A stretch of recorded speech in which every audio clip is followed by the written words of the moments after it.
So it's been a week since I've seen Spider-Man Brand New Day. I think I've had long enough, and I got a lot to say. We're going to be talking about the whole movie, the surprises, the different connections, the post-credit scene, everything. But wait a minute. Something doesn't feel right. You know what? I can't do a Spider-Man review looking like this. Give me 1 second. All right. That's better.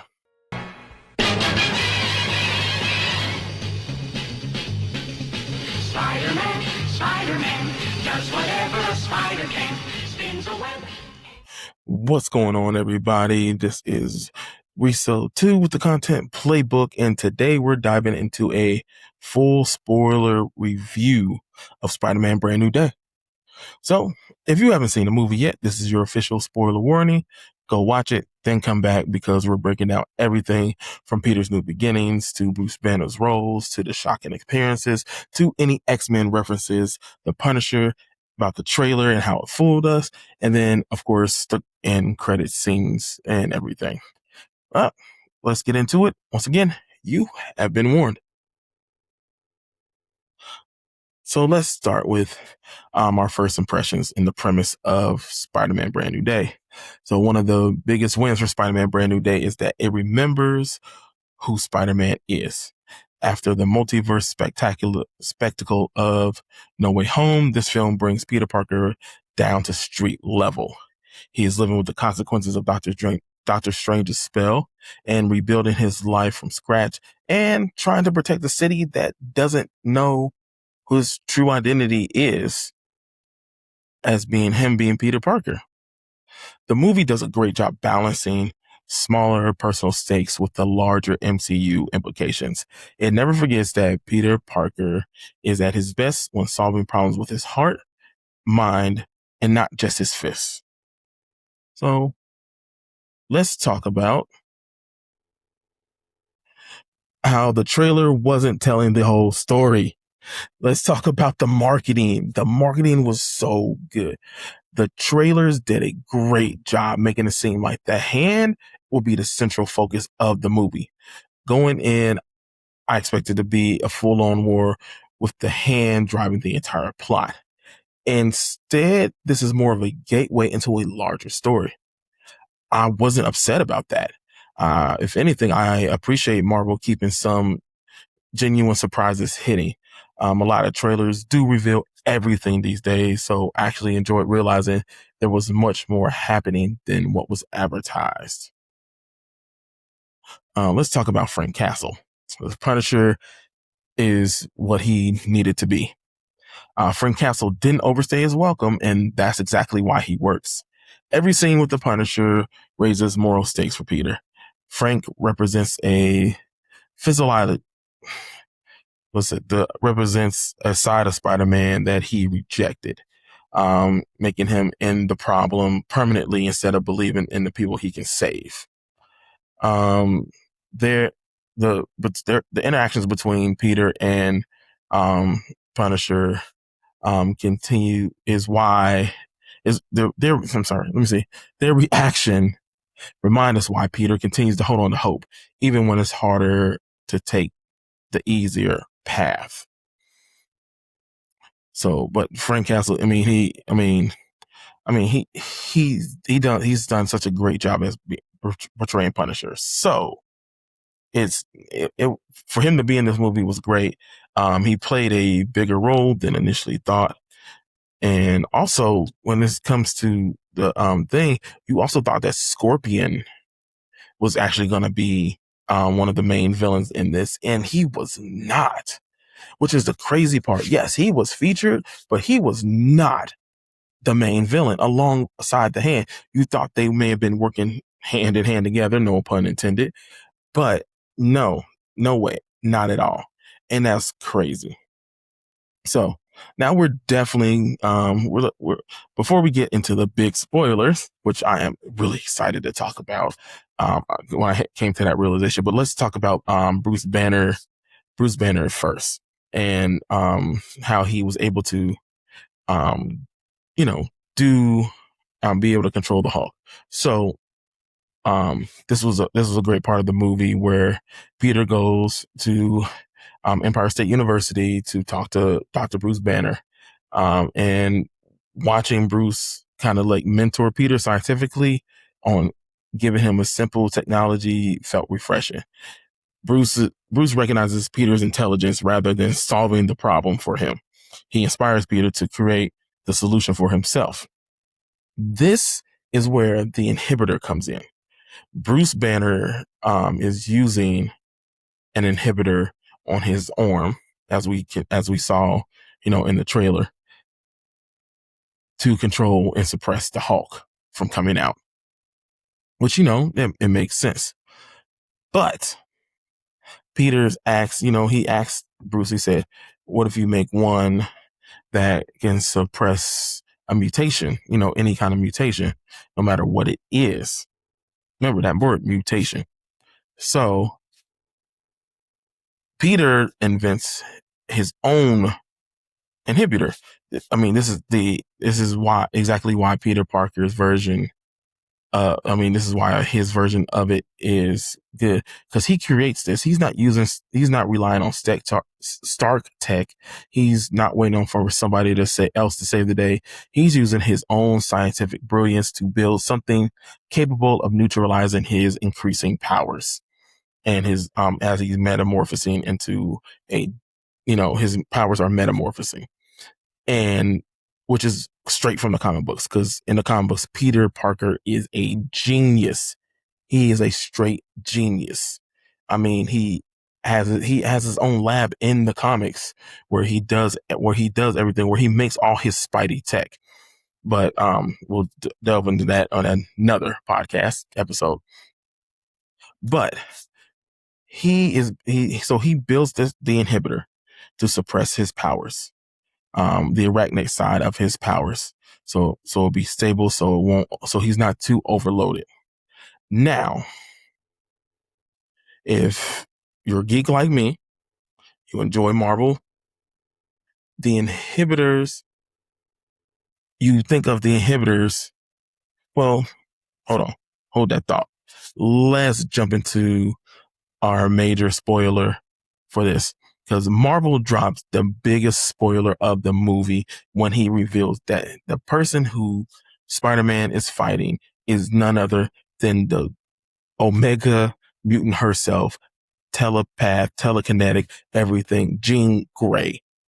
I was actually shocked, because I did not expect for them to start introducing the mutants in Spider-Man Brand New Day, when they're already they were kind of introduced. You've seen Beast at the end credits of the Marvels as Monica Rambeau got into their universe, and then you've seen the Doomsday trailer. You've seen Cyclops and Professor X and Magneto and Mystique. So you knew the X-Men were coming.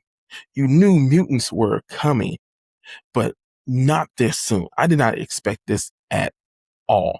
I did not expect her to see her in Spider-Man. But her appearance instantly changes the direction of the MCU. She's more than a cameo. She's confirmation that mutants are becoming a central part of the universe. What I appreciated about the movie is they didn't over-explain her, which a lot of movies tend to do a lot. They over-explain, and they didn't need to do that. It leaves enough mystery for longtime fans, while giving newer viewers a reason to ask questions about what's coming next. Now, with that being said, here's where the X-Men connection really comes in. Because if you think about the classic series, that's where the inhibitor immediately takes place. I can't talk. It immediately makes me think of the classic X-Men stories, whether it be the comic books or be the animated TV series from the 90s. Comic readers and fans of the animated series will recognize similarities to the inhibitor collars that were used throughout the X-Men history to suppress mutant abilities. Whether in the comics or the animated series, those collars symbolize fear and control over mutants. We've seen it in the original X-Men TV series, the original X-Men animated series, even the spin-offs. We've seen it in Wolverine and X-Men, where the X-Men actually are the ones who Forge actually built it in Wolverine and the X-Men, and it caused a big problem for Professor X in the future for that because of that. So the fact that you see Peter Parker, Spider-Man, create the inhibitor raises some fascinating ethical questions, because in Spider-Man's hands, it's designed as a tool to help him stop his mutation from taking over, which eventually he eventually accepts that he is Peter Parker and he is Spider-Man. So he accepts who he's becoming and able to control his powers at the end. But this scares him. It also reminds me of Spider-Man the animated series, when he was going through his mutation and he took the serum too soon and he ended up growing 4 extra arms. So, but he finally, and then until he finally accepted becoming, his mutation. But I digress. He designed the inhibitor to stop Jean Grey from jumping from mind to mind so he could be able to track her down, and he suppressed her mutant abilities, which got in the hands of Damage Control, which held her sister hostage to try to control her. But now with the inhibitor, they could be able to control her better, which, in the comic books, that's what Bolivar Trask did. He was able to create the inhibitor collars to suppress the mutant abilities so that they won't be able to use their powers and they'd be able to be used as slaves. So the fact that this technology was created by Peter Parker in the MCU is really, really interesting to me, because I want to see what they're going to do with this, especially because with Doomsday coming, how are they going to how are they going to arc this? How are they going to put this all together? So it's going to be really interesting to see what's going to come about this. So if once again, if anybody familiar with the X-Men lores knows that this technology is going to be weaponized against the mutants sometime in the future. I don't think Marvel put that in there by accident. It feels like a subtle foreshadowing for conflicts that would eventually happen between the humans and the mutants once they introduce the X-Men officially introduce all the X-Men into the MCU. So let's talk about some of the ending. We get the ending, Peter Parker's trying to save Jean Grey. And, she done froze half the city because her powers have expounded thanks to the people at the Damage Control. So he gets shot. Peter Parker gets shot by Frank. He catches the bullet to save Jean Grey. Jean uses her powers to keep him alive until he's stable enough to recover on his own. Then at the end, at the end, I know I skipped a lot of stuff in this movie, but I wanted to talk about those particular details. Cause Spider-Man, he saves Mary Jane. Mary Jane finds his letter that he wrote her to try to remember her, for her to remember him, I should say. And, she ends up not remembering him, which, I think it'll come full circle eventually, or they'll just get to know each other. But then, you have at the end, Peter sees Ned in the same store he's been going to every single week to get these flowers for his Aunt May to put on her grave. And you see, and then he just goes up to Ned and says, "Hi, my name is Peter." He shakes his hand, and then Peter starts to do the handshake, and Ned remembers the entire handshake. And it seems like he remembers Peter.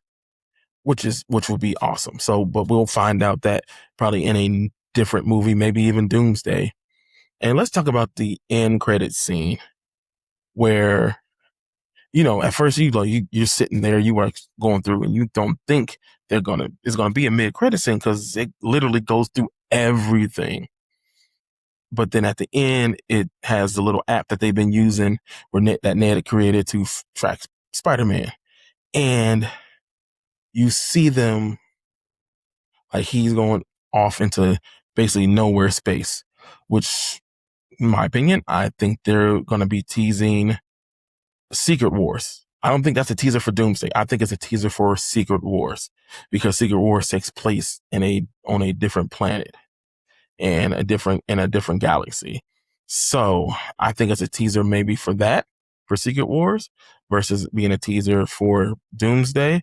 Because right now, all we know is that Tobey Maguire Spider-Man is supposed to be in Doomsday. There's no mention of Tom Holland's Spider-Man being in there. So kind of can't wait for that. So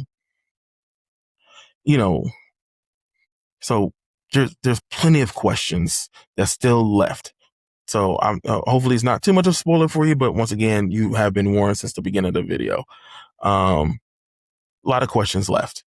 So how many mutants are already in the universe? Who knows about Jean Grey? Will the inhibitor technology become something larger than Peter ever intended? I mean, it already happened in the movie. And then how close are we to seeing the full X-Men arrive? I mean, because you got Jean, she's a teenager at this point. So those are some of the questions at the end of the film that we should be asking. So my final thoughts: Spider-Man Brand New Day succeeds because it gives us both versions of Spider-Man that fans love. We get the neighborhood hero protecting New York, and we get the brilliant scientist whose intelligence is as every bit as important as his powers. Bruce Banner helps remind Peter who he is. Jean Grey opens the door to the mutant future. The references to the classic X-Men lore reward longtime fans. The Punisher provides the perfect ideological contrast. Even the misleading marketing ended up working out for the movie's favor because there's still genuine surprises waiting in the theater. For me, this wasn't just another Spider-Man movie. It was quality setting the stage. It was quality, and it was setting the stage for the next era of storytelling, which is going to impact even more stories in the MCU. I definitely give this a 9 out of 10. But tell me, what did you think? Did you think Jean Grey stole the show? Do you think that the inhibitor will be a part of any of the X-Men movies that's coming up?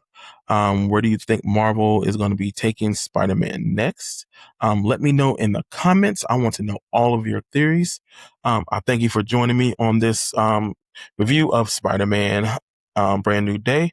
Once again, this has been Resell 2 with the Content Playbook. If you haven't already, make sure you hit that subscribe button, hit that like, and make sure you share this with all your friends. Once again, Resell 2, the Content Playbook. Remember to stay creative and stay inspired. I'll see y'all next time.